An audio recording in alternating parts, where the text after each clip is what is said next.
एक बार एक बालक काशी से पढ़ करके आया, खूब विद्वान बन के आया। अपने पिताजी के पास आकर के बोला, पिताजी मैं सब कुछ पढ़ के आया हूं, आप जहां से चाहो पूछ लो। तो पिता ने यही पूछा, बताओ बाप के बाप का नाम क्या है? नहीं बता पाया। बोले ये तो नहीं पढ़ाया गुरुजी ने। बोले ढूंढ के आओ कौन है बाप के बाप। बालक ने कल पढ़ा ढूंढने के लिए, तभी 2-3 दिन निकल गए, कहीं से उत्तर नहीं मिला बाप का बाप कौन। तभी एक घर के बाहर गौ माता खड़ी थी, तुलसी का पौधा लगा था।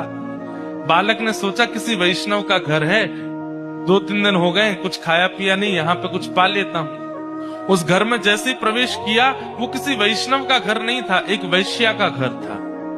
तो वैश्या ने जैसे ही बालक को देखा, ब्राह्मण बालक, त्रिपुंड लगाए, शिखा रखी है, धोती पहन करके, हाथों में वेद लगे हैं, तुरंत वैश्या आई जल का पात्र लेकर के, महाराज जलपान कीजिए।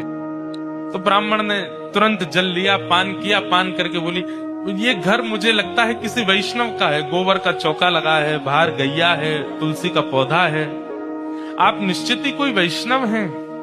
वैश्या बोली, वैष्णव का तो नहीं पता मैं हूं कि नहीं, पर मैं एक नगर वैश्या हूं। जैसे ही कहा नगर वैश्या, ब्राह्मण बालक तो तुरंत बाहर गया, वमन करने लगा, अपने पेट में हाथ लगाने लगा, पानी निकालने लगा बाहर। वैश्या बोली, क्या कर रहे हैं आप? बोले पाप का बाप ढूंढने निकला था, वो तो मिला नहीं, तुम्हारे घर पर आके जल पी लिया, पाप और कर दिया मैंने। अरे तुम्हारे घर का पिएंगे हम, तुम्हारे हाथ का खाएंगे हम। जैसे ही सुना कि पाप के बाप को खोजने निकले थे, वैश्या ने मन में सोचा, ज्यादा दूर नहीं जाने दूंगी, यहीं मिलाती हूं।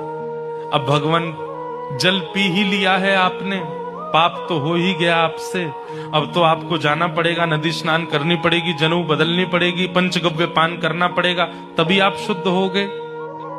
ब्राह्मण बोले, और नहीं तो ये सब करना पड़ेगा तभी शुद्ध होऊंगा मैं। तो जब पाप हो ही गया है तो थोड़ा और कर लीजिए।